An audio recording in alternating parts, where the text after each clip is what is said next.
आज सुत करिया कान की टूट जाए राजा जी टूट जाए राजा जी टूट जाए राजा जी क्या राजी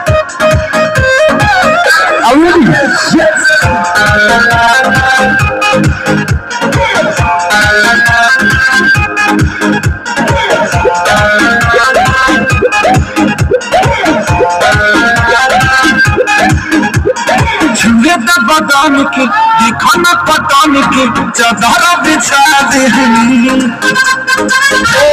अलग से मन की जनाती अलग बारे सब कुछ गाने बाबू सब